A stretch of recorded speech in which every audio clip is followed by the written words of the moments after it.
श्री क्षेत्र ज्योतिबा डोंगरावरती झालेला तो राडा, तो व्हायरल व्हिडिओ आणि त्यानंतर पुजाऱ्यांनी भाविकांवरती केलेले गंभीर आरोप, या घटनेमुळे संपूर्ण कोल्हापूर जिल्हा हादरलाय.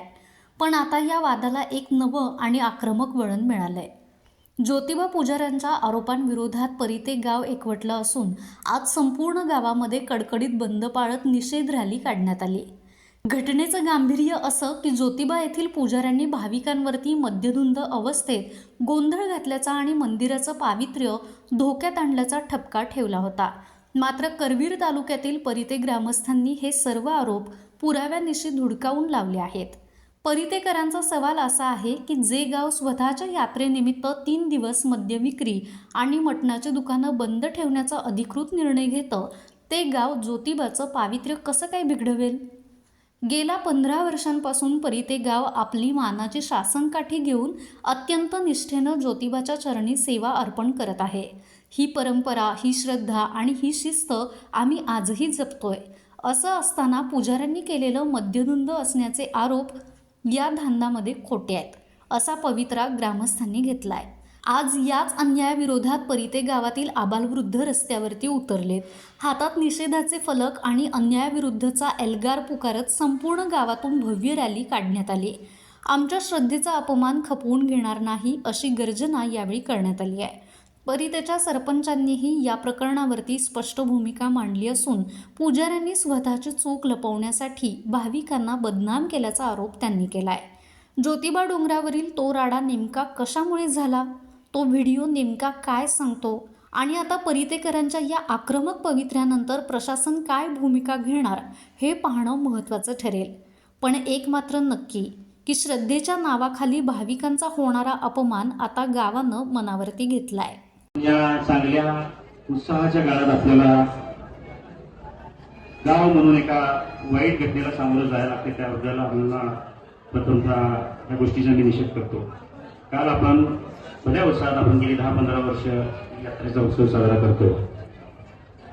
यात्रेच्या पहिल्या दिवशी आपण नेहमीप्रमाणे मोठ्या उत्साहात ज्योतिबाच्या चरणी लीन होऊन तिथनं आपण आपल्या कार्तिकीशी पूजन करून आपल्या गावात त्याचं परत आणतो आणि आपल्या उत्सवाला खऱ्या अर्थाने सुरुवात करतो.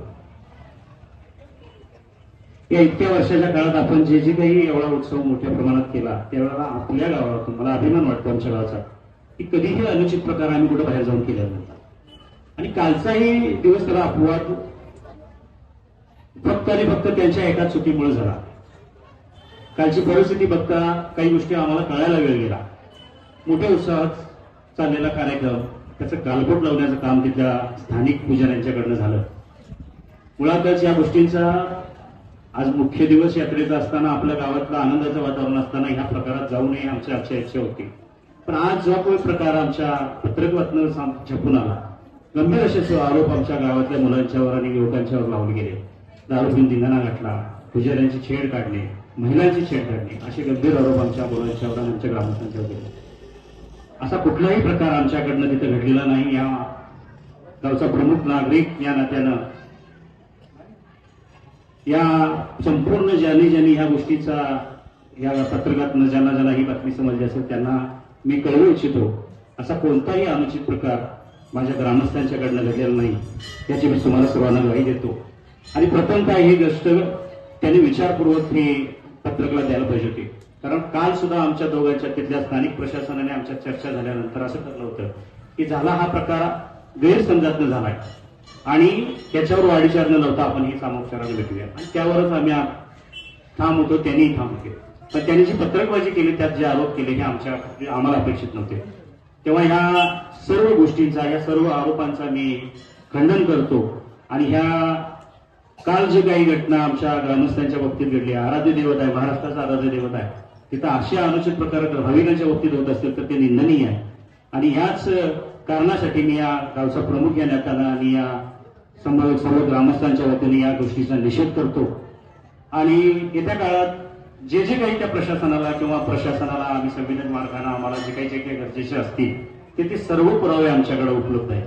आम्हाला माहिती मिळाली, आम्ही मगाशी म्हटलं तसं वेळ झाला, नेमकी घटना काय घडली होती याचं मूल्यांकन करायला आम्हाला वेळ गेला.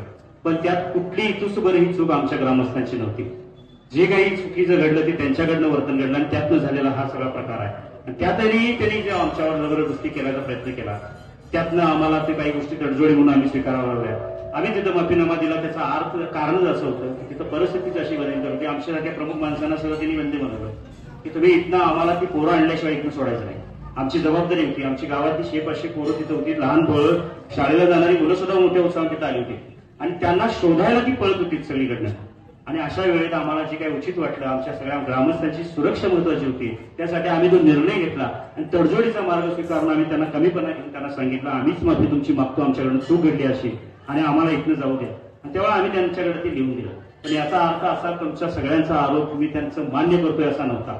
त्यावेळेची ती तडजोड होती आमच्या गावच्या लोकांची आणि आमच्या सगळ्या मुलांची सुरक्षा महत्वाची होती. त्यावेळेला आम्ही तो पर्याय दिल्यानंतर मार्ग होता. आणि त्यांनी जे काही आरोप केले त्यापैकी एक प्रमुख आरोप असा आहे की तिथं दारू पिऊन दंगाना घडला. मोठी हास्यास्पद गोष्ट आम्हाला ग्रामस्थांना काय वाटते, तुम्हाला मला सगळ्यांना माहिती आहे, आपण यात्रा सुरू झाल्यापासून आपण यात्रेचे 3 दिवस आपली ग्रामपंचायत गेली 15 वर्ष सातत्याने, ह्याच वर्षी म्हणत नाही, गेली 15 वर्ष सातत्याने एक नोटीस काढतोय आपल्या गावात. आपलं गाव एवढं व्यापारी केंद्र असताना सुद्धा आमच्या गावात जेवढे बार असतील, मटण दुकान असतील, हॉटेल असतील, त्यांना आपण लेखी आदेश काढतोय, नोटीस देतोय की या 3 दिवसाच्या काळात यात्रेचा उत्साह आमच्या मोठ्या स्वरूपात होतोय. या 3 दिवसाच्या काळात तुम्हाला कुठल्याही प्रकारचा मद्य विक्री, दारू विक्री किंवा मटण व्यवसाय विक्री किंवा मटणाची दुकान किंवा हॉटेल सुद्धा चालू ठेवता येणार. आणि त्याचा हा पुरावा आमच्याकडे आहे.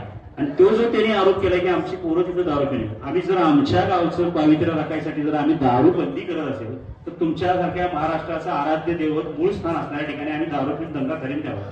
एवढं साधं लॉजिक त्यांनी समजून घ्यायला पाहिजे होतं. त्याने आरोप करताना सुद्धा आमच्यावर गंभीर आरोप केले.